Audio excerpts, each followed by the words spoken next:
Hi everybody, Craig here. Welcome to episode 16 of my 6-player free-for-all Age of Wonders 3 playthrough series.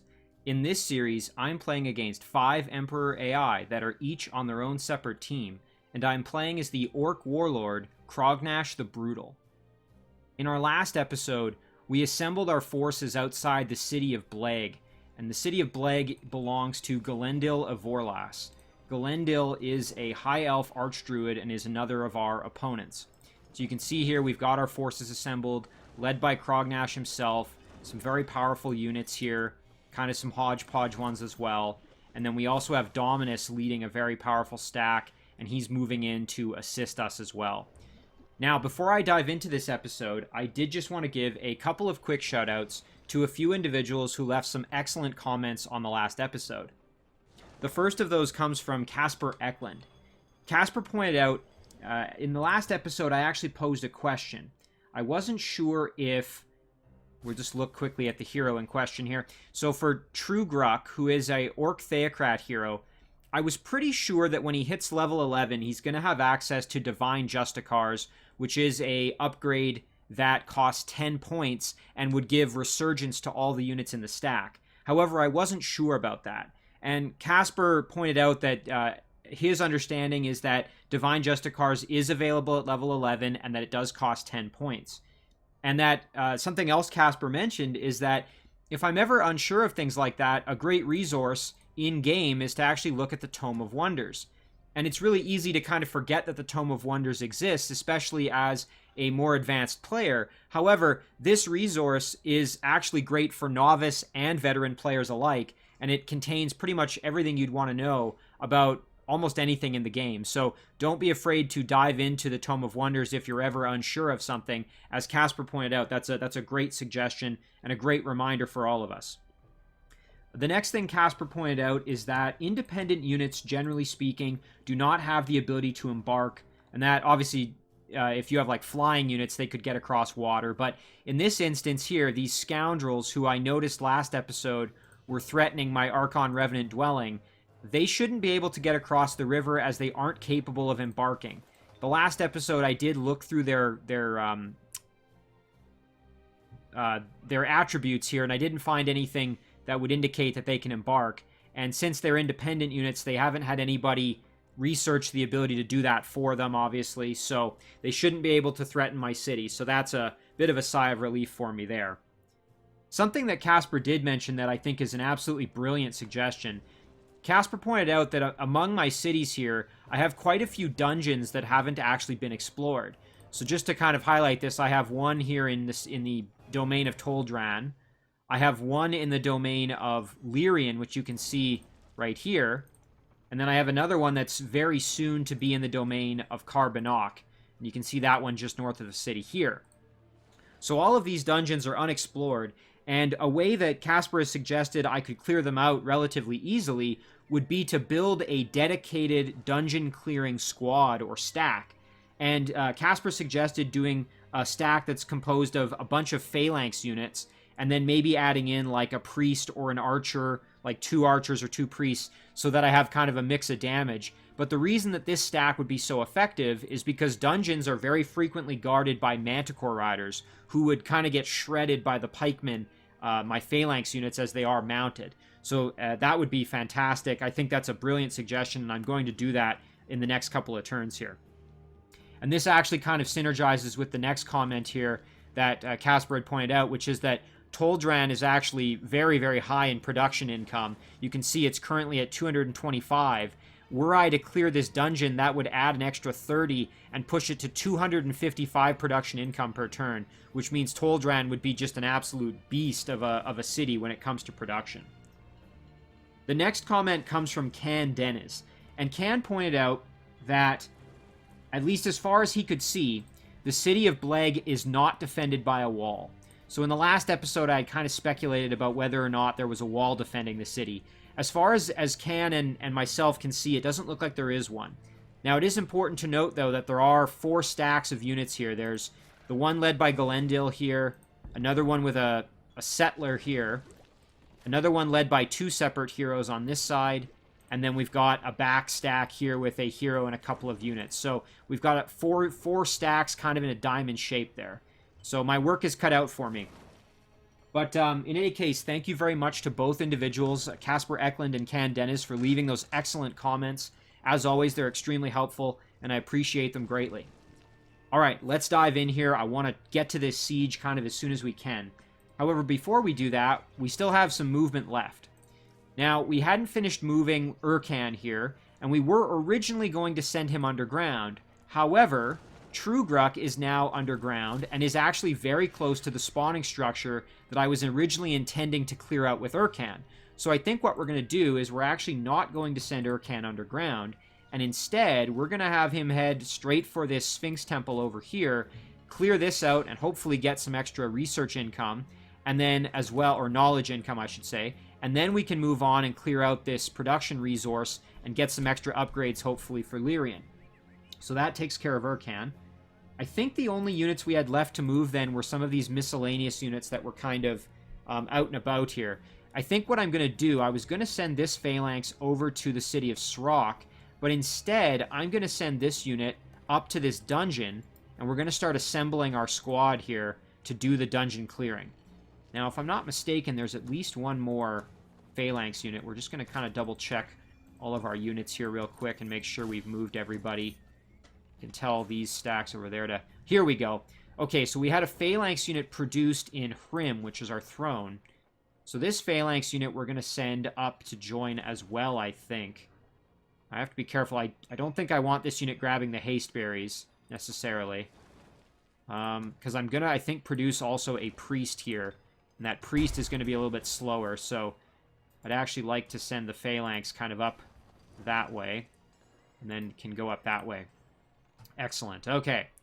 So we're in pretty good shape now, so let's just make sure that we've moved everybody here.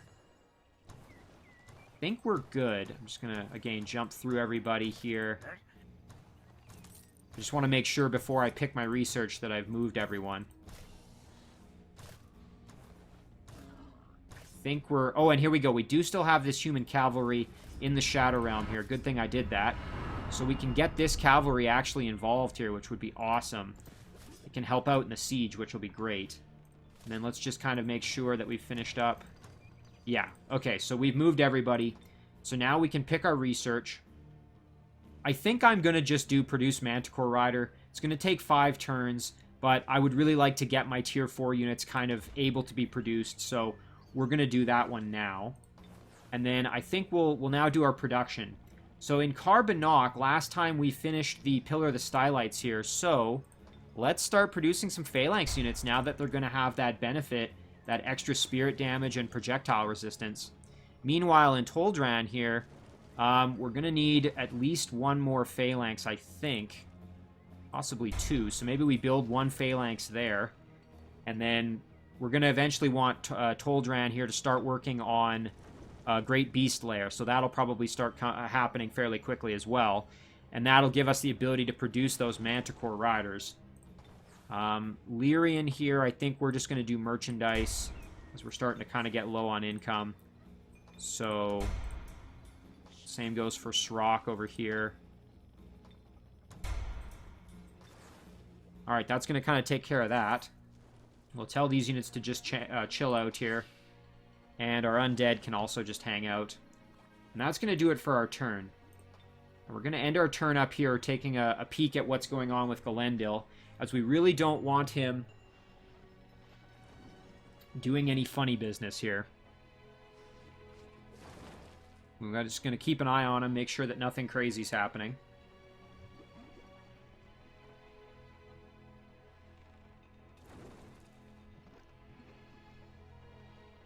Now, I suspect Galendil may summon an extra unit or try to maybe bring another unit in, although I suspect that he's already brought all of his accessible units into this battle, or into defend the city, I should say, as this unit kind of came in from...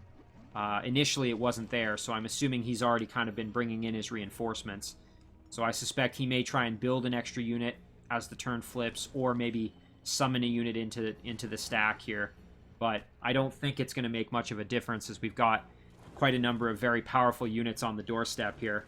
and Dread Siege, which is lowering the morale of Galendil's forces. So we should, again, should be able to handle this battle, I think.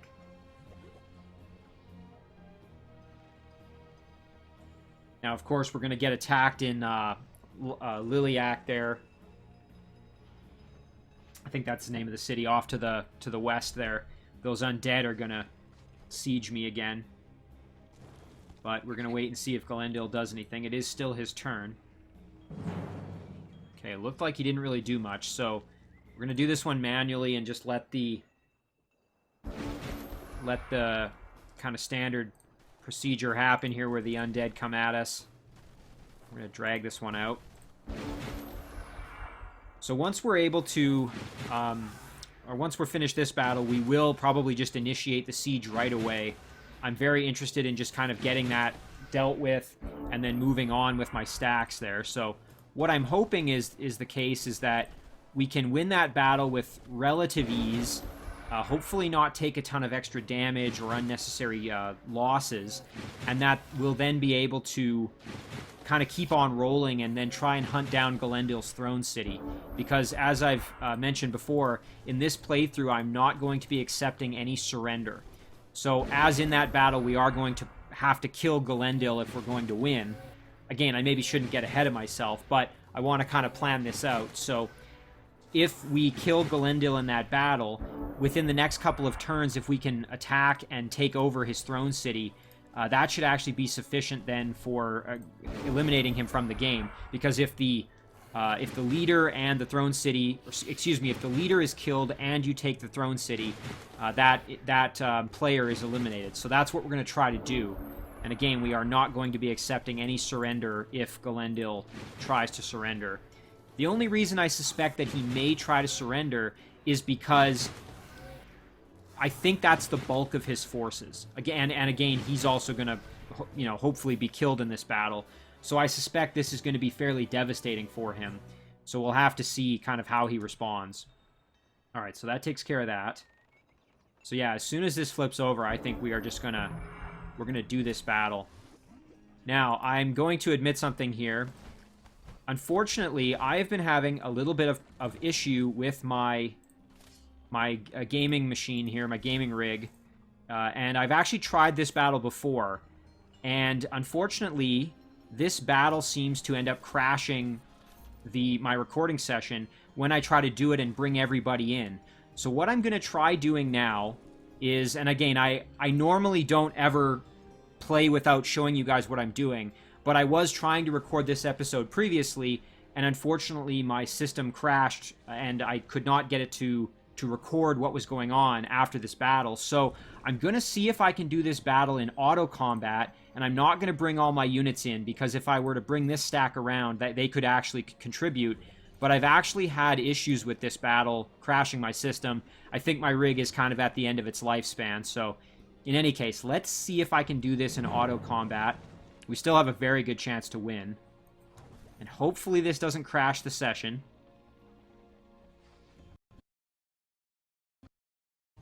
Okay. Hi, everybody. Apologies for the interruption. Unfortunately, I tried the battle once again, and my system didn't like it and decided to crash on me. So I've reloaded from the autosave with one minor change, which I will mention once this hopefully works out here. We're going to try to initiate the battle once again, and we're going to try it in auto combat.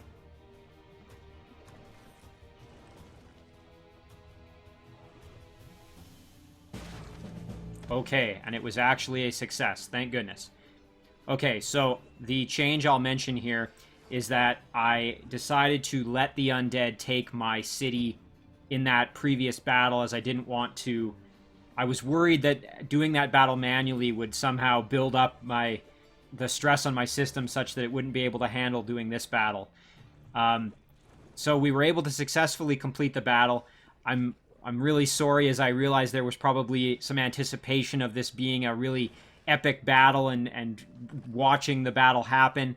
But unfortunately, like I said, my system not being the greatest forced me to have to do this in auto combat. And again, it was less exciting than maybe we were hoping for. So just to kind of jump back here, I did give up the city of Lyrian, And the reason I did this is because I didn't want another manual battle to cause this some issues. This is about the 4th or 5th time I've had to make this work. So that's the only change that you would have missed out on from what you saw previously. Once again, I apologize for the disruption here, but we're going to keep going, and we're going to see now. So we were able to win that battle, and we really didn't lose any of our units that were of any real import here. We got to keep most of our leveled up units. It was just kind of some of our weaker units that died off, although we damn near lost our King Shock Serpent here. Fortunately, we ended up with a Shadow Demon Lord. I'm not exactly sure how that happened. I think we must have gotten a Shadow Demon Larva that lucked out, and we ended up with a Shadow Demon Lord. So I'm not going to complain. I will take that. Yeah, my suspicion there, and you can see we have a number of Shadow Demon Larvae that spawned as a result of the battle. I think what happened there is that one of them must have been, a corpse must have been consumed that had a lot of experience, like one of the heroes, for example, and that allowed the Shadow Demon Larva to evolve as soon as the battle was over, and we got extremely lucky and ended up with a Shadow Demon Lord. So that's a tier 4 unit here, you can see. Very, very strong. Has physical, well, that's from the being in the stack, but just an extremely powerful tier 4 unit that I'm quite happy to have. So again, I apologize for kind of the lack of excitement in the battle. You guys didn't really get to see it happen. As I mentioned, I think my system is kind of on its last legs here. It's at the end of its lifespan. However, I'm planning to try and take advantage of some of the Black Friday sales that are coming up here very shortly. So I suspect that my hardware limitations will be alleviated very shortly. Anyway, I do appreciate your understanding and your patience with it. All right. Enough of me groveling. Let's get back to the action here as best we can. So, we did get some nice items here, and I'm going to equip this melee weapon as it is a strong weapon item that has armor piercing and hero slayer and extra melee damage. That's better than the little sword that we previously had. I'm going to pick up the webbing touch item because it's nice to have another immobilization option there. And we've got some bows here, which I think, let's see if Dominus has any ranged attacks that would, yeah, he could benefit from a bow or something like that. So maybe let's move Dominus in here like this. There we go. Oh, and we did get the Goblin Settler as well as a reward from that battle. So we were able to dominate the Settler using Dominus, which is great. That was my plan had I done the battle manually anyway, so that's quite nice. So let's see what else Dominus would benefit from here. So we need a shield, a helmet, torso, and boots. I don't think any of those are really... And I don't think Dominus's melee weapon is really all that useful for him. No, Bloodthirsty. I mean, that is nice as bleeding units can be inflicted by orcs, but we don't really have a ton with him. So we're going to sell that off and just take one of the other items, I think. But first, let's actually take the city here. So we will do this battle. And we will... Again, fewer opponents here. This should go well. Of course, famous last words, but... Let's test out our new Shadow Demon Lord, as that's very exciting. And we have to be extremely, extremely careful as our Shock Serpent is really not in great shape here. So we're going to send the Shock Serpent back to kind of hide near the rear of the battle here, as we don't want our Shock Serpent getting in any real danger. And our Draconian Flyer's kind of in rough shape again after that last battle, so we'll keep him back as well. Throw a curse on the Griffin Rider to reduce movement there, which is going to help us.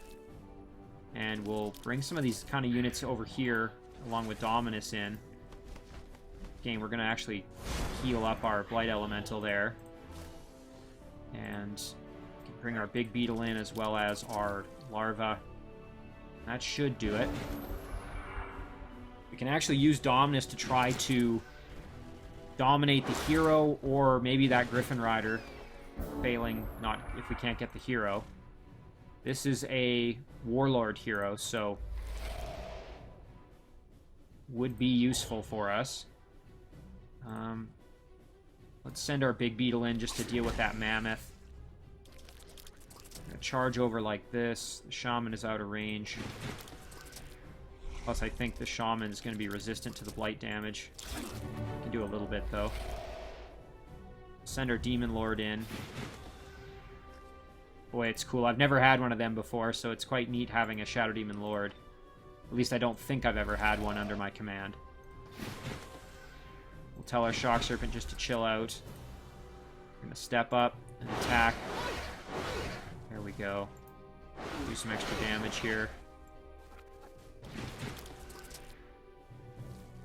A little more. Very nice. Alright, now with Dominus here, we're going to want to get involved, so... Ooh, but you know what? We got to be careful. That Shaman, we don't want to get hit with a... We don't want to get hit with a immobilization. Because that would be very, very unfortunate. Like, if we got hit with the entangling touch, that would be not bueno for us. So, I think we will just do this. We'll keep that larva back. No need to really put it in any real risk here. Harvesters can just move up. Forgot about the firstborn over here. But that should do it. Okay. Ooh, and our undead just took some big damage there. Thankfully, they can heal themselves, so... Not a huge problem for us. Now, Dominus is kind of far away from the hero, so I think we're just going to go for the... I think we're just going to try to grab the Griffin Rider instead. So what we're going to do is we're going to move over like this, throw a weaken, step in here, and go for the Dominate. We got it. Very, very nice. Fantastic. So now, we can just drop a quick self-heal. We can actually move over with Crognash here. Do some fairly major damage. And then we should be able to get the kill quite easily here with one of our other units. And unfortunately, we don't really have any corpses in range to consume, so I think we'll just move in with our Harvester and get the kill. And just like that, we've taken out Galendil's major forces here, and we've gained control of Bleg. Again, not the way I wanted things to go, but we had to improvise, adapt, and overcome there, so we got it done. Again, I apologize for the lack of excitement in not getting to see that battle in all of its glory, but we're making it happen here, so we're just going to keep on moving. So now we've got a shield and a melee weapon for Dominus, which is very nice for him. And you know what? We can give Black Bolts to him as well. Why not? Now, the bow we could send to maybe Heninia, and the blow darts here, let's send that to Trugrok. I don't think either of them have really a ton of items, but just to verify that, let's just use our... Yeah, we don't really have shields with most of our heroes. So, Urkan needs a shield, and Heninia needs a shield, it would appear.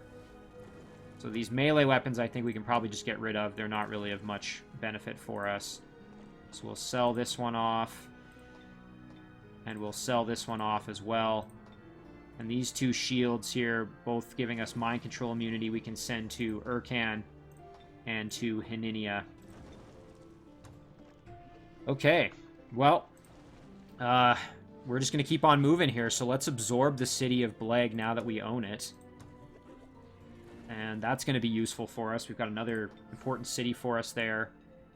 Cursed Egg has arrived for Heninia, so she's going to have a mount here in 10 turns.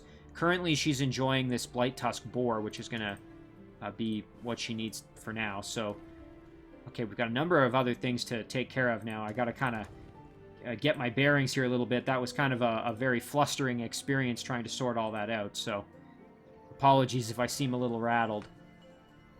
Alright, so we're going to do Embrace Darkness on Srock, I think, as that's going to be probably where we're potentially going to have some additional units coming out of. This pikeman I was actually, or phalanx unit, I was going to send underground to help Heninia, However, I think Haninia is going to be just fine with kind of what we've got down here. So we can go and take control of that city. We can also raid this Lost Library, which I think would actually be a good choice for us at the moment. Now, I obviously want these units to group up with Haninia, and then eventually we're going to head over here and take on these undead. So let's maybe do this first while we're here. We'll throw one of them on with Haninia here, and we'll take on this Lost Library. Let's see what kind of damage we can do here. Okay. So we're up against a couple of Evangelists, and then a mix of Apprentice, White Witch, and Mystic in the back there, so we do have to be kind of careful. I think what we'll do is we'll throw Touch by Faith on our Phalanx here. Send him up a little bit with our Flyer in reserve. This Phalanx can move up as well. And then we're going to use our Priest to maybe throw a Curse. Perhaps on the Draconian Evangelist. There we go. I was actually kind of hoping just to reduce its movement, but that's fine too. I guess I could have moved my archers up as well.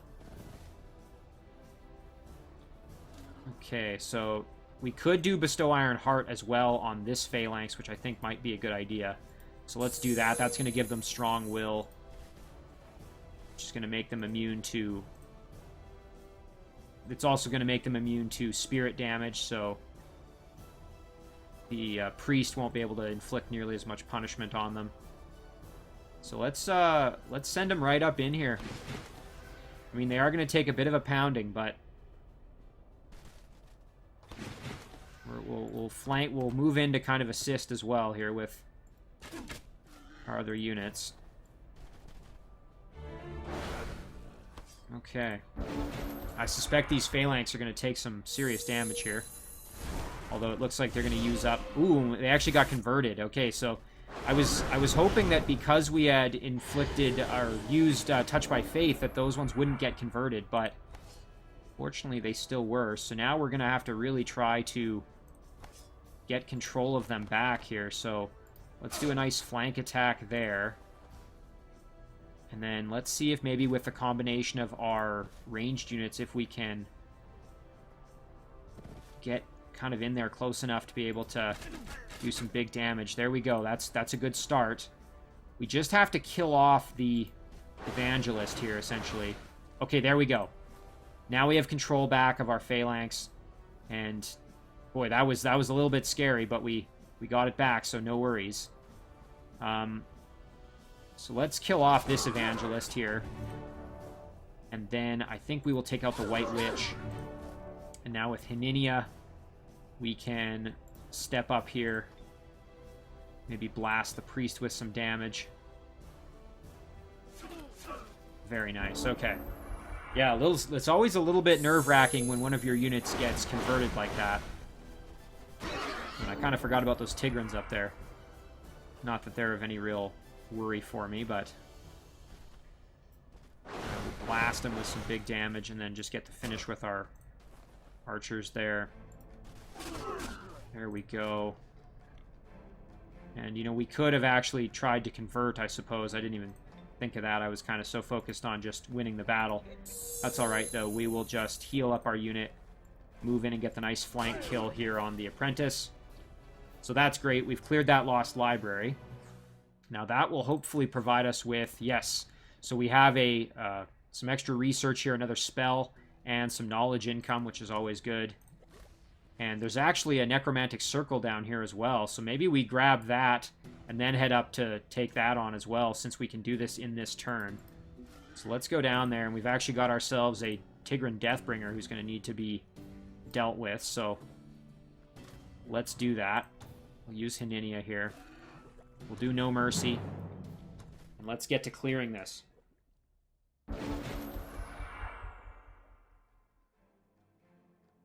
Okay. So obviously we need to watch out for the phase ability, or excuse me, the Shadow Step ability of the Deathbringer, as we don't want that to cause us any real issues. So let's see, maybe with our ranged units we can get in there and mess up these. Yes, we got the kill on one of those Lost Souls. That's good. Do some more damage over here and probably just get the finish right away. So let's do a Touch of Faith on our Phalanx here, and then send him in to kill off that Lost Soul. Very, very nice. Now this Phalanx can move up like this, and that should do it for us. Now I suspect he's going to go for my archers. Yeah, there it is. Okay, so now we can swoop in for a nice flank hit here. Very nice. We can step up and do some big damage to the Deathbringers. And then, you know what, we can even throw on a War Cry and just go nuts. Very, very good. Excellent. And who needs a heal? I guess the archers probably do, so we'll give them a little bit of extra health. And then we'll get the kill with our Phalanx and a nice level up as well. It's excellent to get them some additional experience there, as that's just going to benefit them tremendously. A jewel bracelet that's going to give Blight Concealment. I don't think we really need that. I'm just going to sell it for the gold. And now we can group back up here, and we're going to head over to deal with this.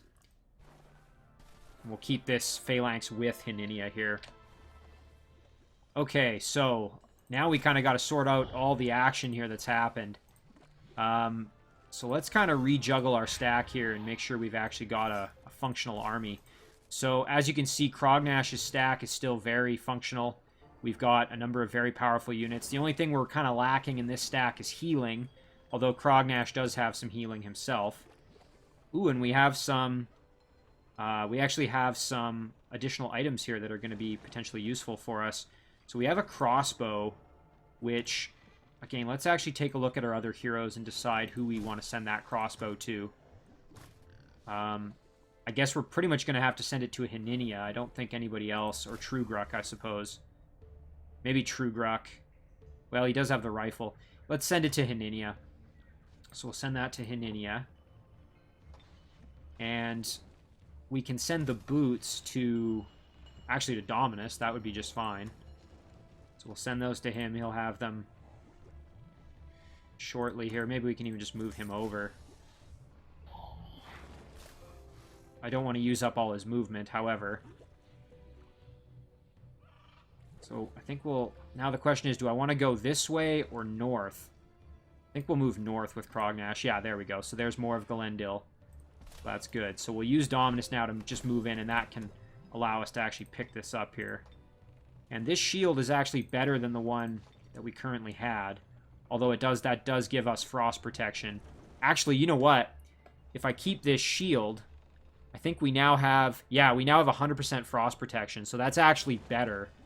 So we'll actually send this shield off to Hininia, because that's better than the... I think that's a little bit better than the Mind Control shield, the Mind Control immunity shield that otherwise would be there. We're going to take the Firstborn and the Archon Revenant there, and that's going to form our new stack here, I think. And then we can either add the Griffin Rider or the Draconian Flyer. For now, I think we'll just put the Flyer in there. And then we'll kind of just form this up into its own little stack here. And this unit here, we can send the Goblin unit to guard the city. And you know what? We could even go do some scouting over here. Also, we need to clear this structure out as well. So we could maybe use this kind of hodgepodge stack to do that. Alright, so that takes care of that. So now let's go and clean up what we've got with Trugruk. So Trugruk needs to kill off these undead, who are potentially going to give me some issues. So we need to deal with them. We've got two Wraith Kings who are going to give us some trouble. So let's eliminate them.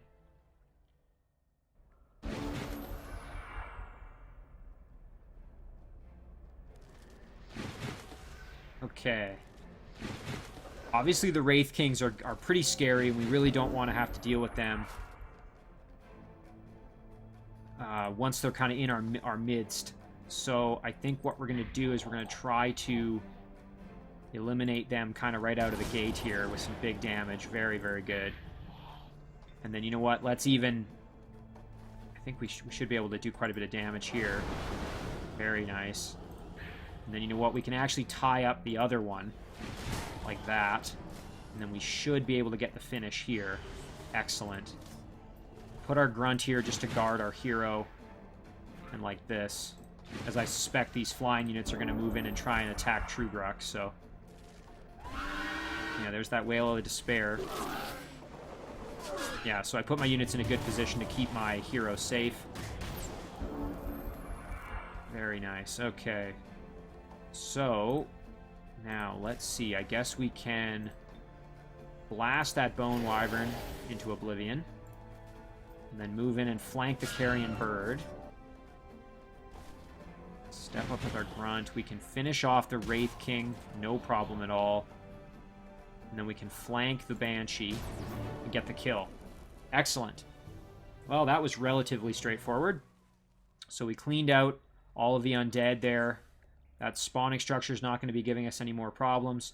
We've got some boots here that are going to give us a little bit of defense, wetland walking and forestry, and then a headgear item that's going to allow us to cure disease. I think I'm going to sell that off. I don't think that's really all that useful. I mean, the boots I guess we could have worn, but I suspect we're going to be able to find better boots here very shortly. I think now, again, it would be really good to have Divine Justicars before we try to raid this Forbidden Sanctum.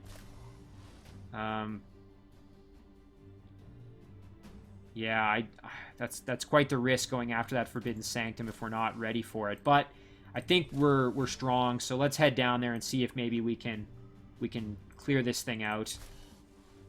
You know, we could leave our little skewer behind here and get a bit closer, but yeah, there we go. Okay, so that takes care of Trugruk.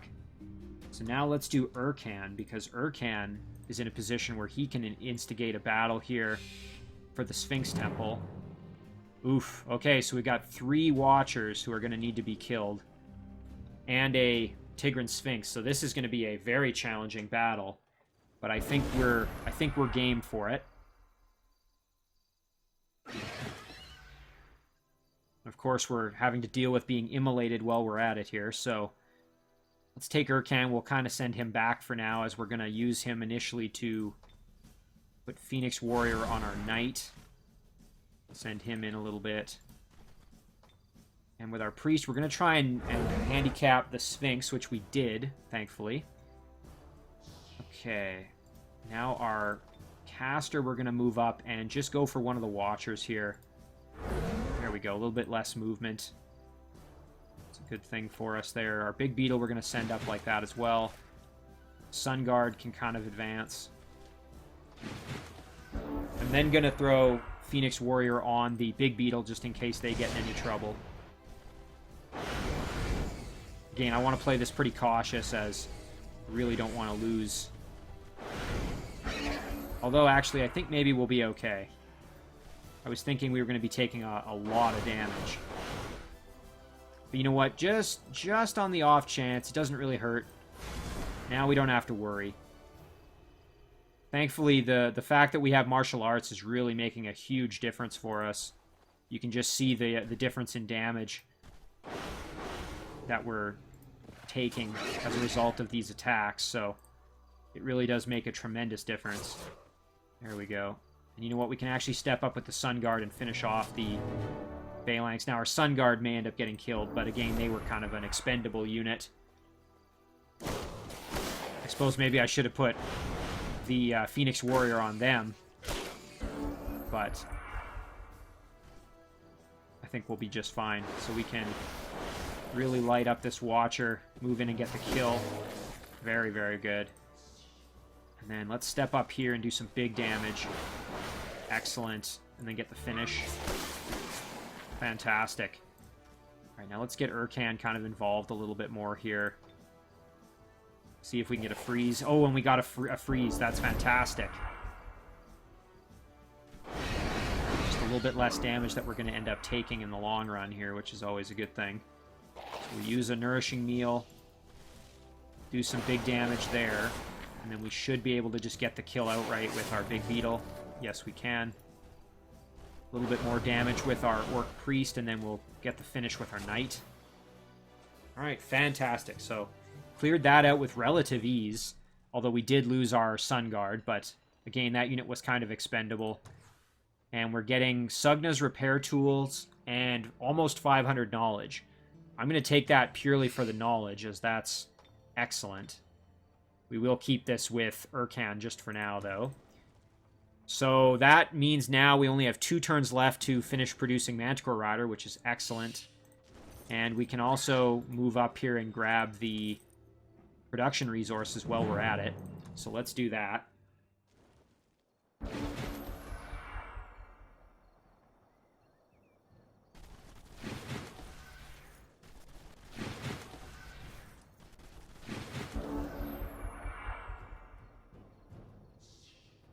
Alright, so let's throw a curse on the Firstborn so they just don't move quite as far. Because again, I was expecting it to fail as they have very high resistance. And you know what? We could even do it again. Yeah, now they have almost no movement, so... Okay, we don't want them getting at my cavalry, so we'll just do that. We'll let them come at us now. So these Deep Guard are kind of the issue, since they have those pikes, which are going to do quite a bit of damage to us. I'm going to step up and do some big damage to them. Can actually get the outright kill, I think, on this one here. Without too much difficulty. Yes, we can. Now we've just got this other one, which needs to be dealt with. So we could try for the freeze on it, I suppose. That's not the worst plan ever. Ooh, and it resisted. Okay. Well, now we're going to have to kind of deal with it. That being said, you know, thanks to the martial arts, we really do not take a ton of damage. Even from the pole arms, so we can just kind of get in there and do the work here. So let's do it. We just got the kill, no problem. These Firstborn are going to come in and put the hurt on us a little bit, but I think we'll be okay. Yeah, no problem. Alright, so now let's finish off these Axemen. Not quite the kill, but close. And this should get the kill. Yep. Then we can finish off these ones. Excellent. And that allows us now the opportunity to move in and hopefully finish off these Firstborn, or at least very closely. Yep. And then the Big Beetle can take the final hit there. Very, very nice. Okay. So now we have production resources. We can either go with a temple or a Flow Rock Citadel. I think we'll do the temple rather than the Flow Rock Citadel, as that's going to provide us more benefit and the ability to produce priests if we need them. We don't really need the mana income, but it is nice to have that capacity there. I think we'll send Urkan now, maybe head up this way. We could do some clearing, maybe clear out this structure and then grab the watchtower on our way up or something. Alright, so that takes care of that. Let's see what else we've got going on. This little guy, we have to decide, what do we want to do with him? Again, do we want to have him go down and join Haninia, or do we want to send him over to join the party? And I'm kind of leaning towards let's have him head over and join the party. So we're going to do that. The party, of course, being the designated dungeon clear team here that we're setting up. So there's 2. Got another Phalanx on his way. Be there in a couple of turns. And then we've got a priest here on his way. Priest will grab the haste berries just to make things go a little faster. So he's on his way. Now, I think what we'll do is we will produce a 1 orc priest. Ooh, you know, though, this is done in 2 turns, so I think it might actually be more beneficial to have the Great Beast Slayer done quickly, and then that will hopefully allow us to start producing Manticore Riders right away, which would be fantastic. So I suppose what we could even do is send... Wow, we don't really have any other units in the area that are going to be of tremendous benefit to us. I mean, I suppose we could just go roll with a Spearman as the extra unit, but... Okay. So, in our Throne City as well, we might want to do the Great Beast Slayer. So I think maybe we'll do that. And then we can start pumping out Manticore Riders, which will be ideal. Over to Lyrian now. Lyrian's actually starting to be a fairly decent city. You can see we've also got that Flow Rock quarry as well. So this actually could be a city that we could actually utilize for production of some fairly decent units, I think. So we could do a Master's Guild just to improve that production capability. Gladiator Pit would also be a good choice to get Phalanx and Warbreeds. Yeah, geez. I'm tempted to spend the money and just grab that Master's Guild. But I think maybe we'll wait on that, as we don't necessarily want to break the bank just yet. Let's look around at the rest of our cities here and just make sure, in case we need the gold for anything else. On Boku, I think we can just do merchandise. Harab. You know, it might be nice to continue to have these Goblin Phalanx who have that greater lifesteal. We're going to send this one over to join this party here, as we need a stack of units to be able to go and clear this out in here. I am tempted to just kind of produce another Phalanx here. I think I'll do that. As for Lyrian, let's do the Gladiator Pit. And then over to Srock now. We'll just do merchandise for now. Alright, up to this little stack. These units are actually quite leveled up, so we'll have them go join in over here. They can also guard that settler. So we'll group up like this. This little guy was sending up to guard the Revenant Dwelling. Maybe I'll just have him sit right on the edge of it, in case he needs to get in there. And this guy can just guard the city there. Now up here, we do still have a little bit of movement left, so with Dominus, I suppose we will just continue moving that way along the road.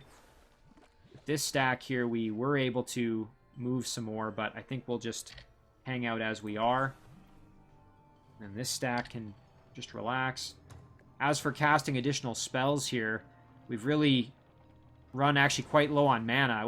I didn't notice that, but we're actually very low on mana, so we won't be casting anything. So we'll end our turn there. I'm so used to having such a massive surplus of mana, I didn't even notice. Okay.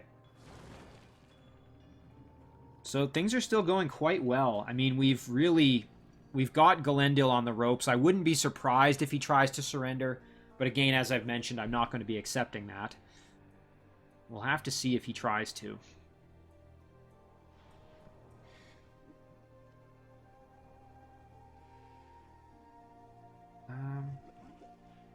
And of course, you know, eventually it might be nice to go up here and get this city back, you know, with Hininia or with a assembled stack down here. Again, I think we're going to start producing Manticore Riders very quickly here. But of course, Manticore Riders do take some time to make, as they have a higher production cost associated with them. So I may not be able to just pump them out as quickly as I'm able, as you might think, I guess I would say.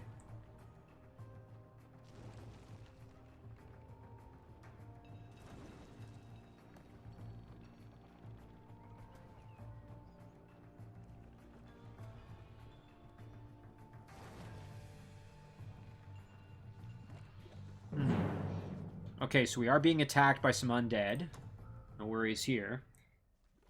Just clear out these units. Actually, this is quite nice, as we can just kind of gain some extra experience while we're in the area.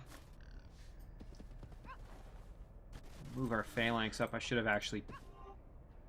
I don't like having Hininia with her back to the enemy, but I can guard her a little bit here.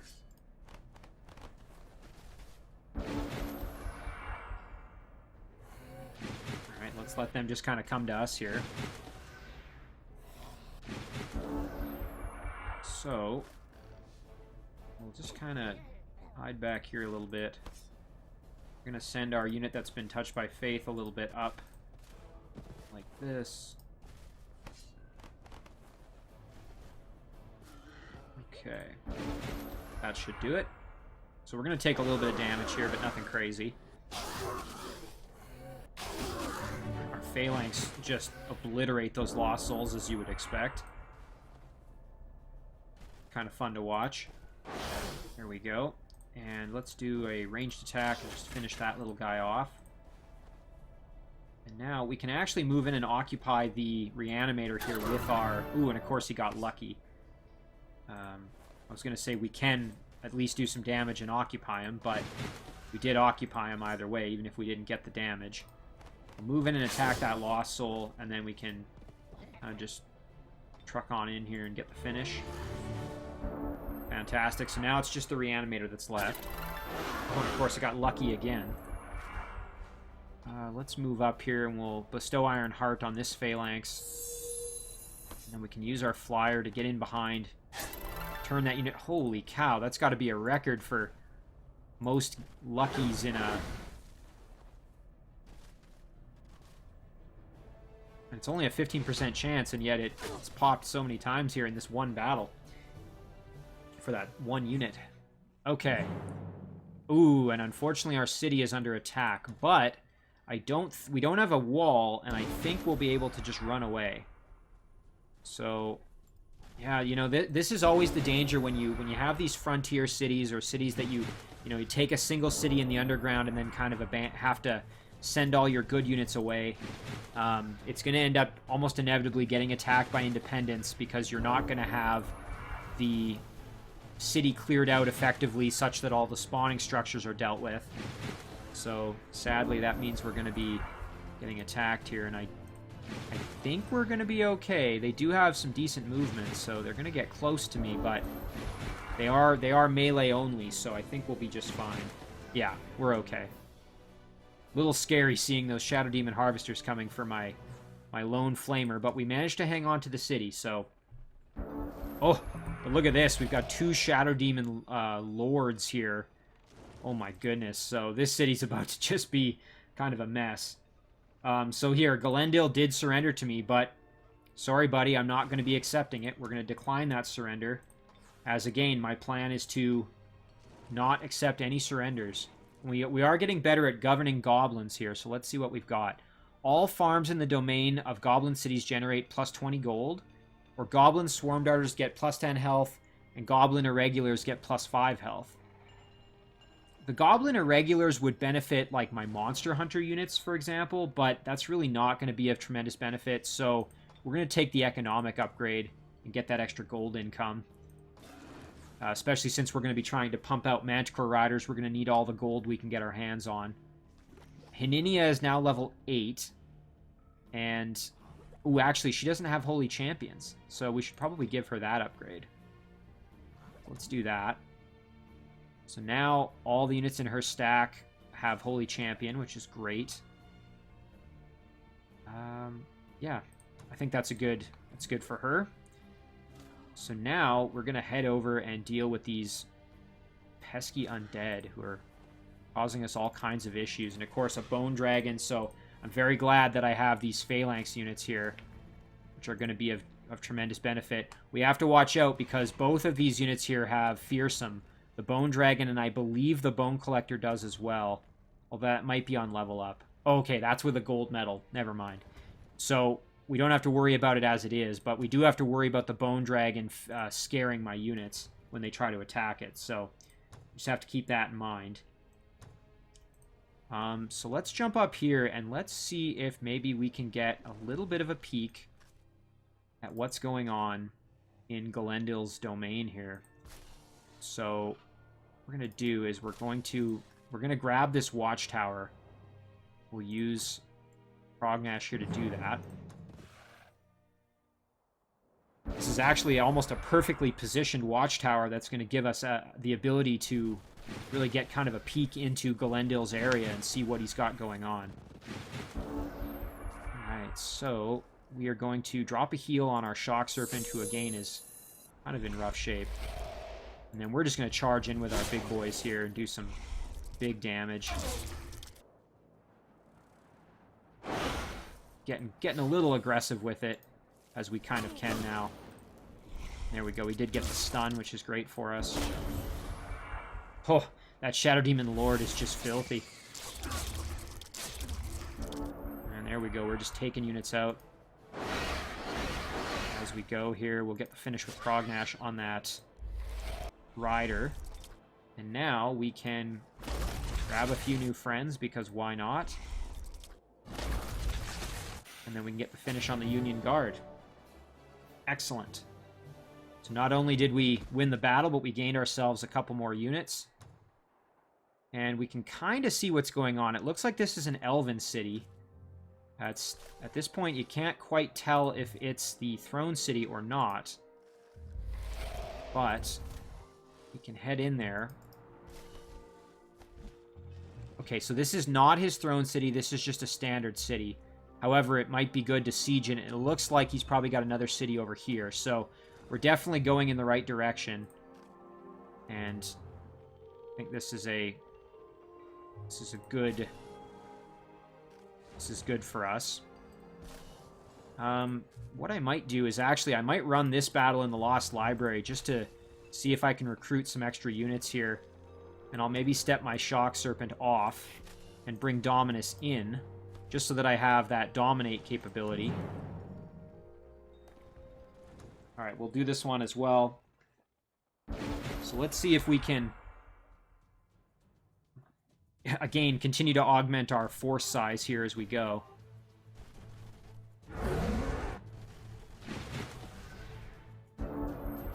Okay. Dominus, we want to, again, use that Dominate ability, so don't want to get too wild and crazy with our units here. However, I think we'll move the Shadow Demon Lord up, and we'll throw Guardian Flame on him. And then we'll move our Shadow Demon Harvesters up. This one's actually taking quite a bit of punishment, so we'll use Crognash to drop a nice big heal there. Very good. And the Shadow Demon Lord does have Mind Control immunity, which is very, very good. So that's going to prevent any conversion attempts here.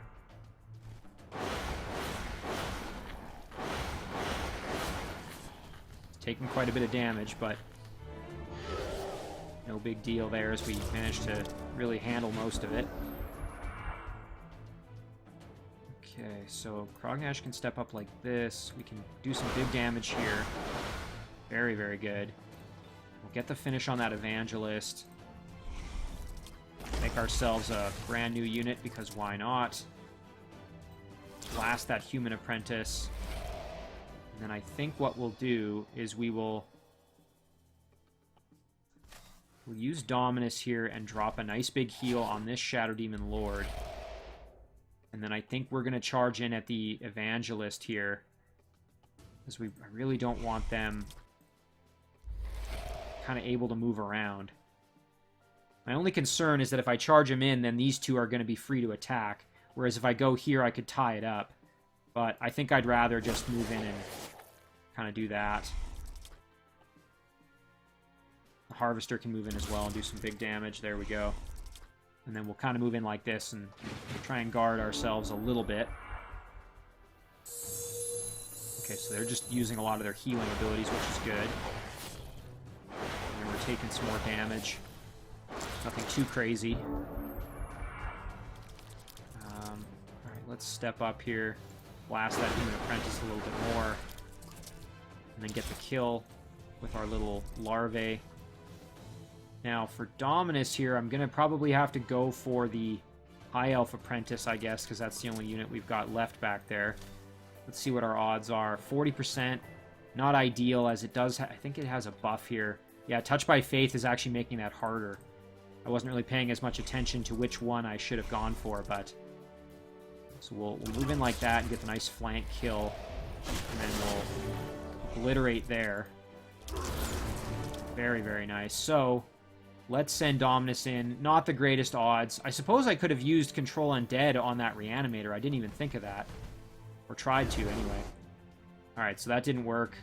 Wasn't really fully expecting it to. We'll try for a web. We did get lucky with the web, though. So that's kind of nice. I think we've pretty much used up our healing, but we do still have... And this healing actually goes on cooldown, so... We can heal our Shadow Demon Lord, which is awesome. And then we can grab some extra buddies here, because why not? And I suppose we could even wait and keep trying to get the Apprentice, although I don't really need the Apprentice all that badly, so I think we'll maybe just kill him off. There we go. Fantastic. We got Killing Spree and some extra research, or extra knowledge income, which is always appreciated. So we've really got ourselves a nice little army of Shadow Demon larvae. I think we're going to call it an episode here, as this episode was definitely a bit of a rocky road for me here, but we did get quite a bit accomplished, and we've really made inroads into Galendil's domain here and working on Galendil. So let's just zoom out and get kind of a look. You can see we've now conquered Blag, and we're moving up here. We've got the next city that we're right on the doorstep of, and we really have quite powerful units. So at this point, I think we're going to be able to roll right through Galendil very easily. So we're going to save this one.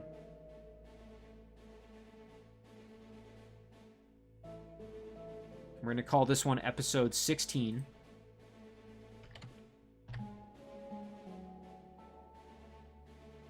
And as always, guys, thank you very much for watching. I really do appreciate it. And in this particular episode, I really appreciate your understanding when it comes to some of the technical issues I had. But in any case, I will catch you in the next one.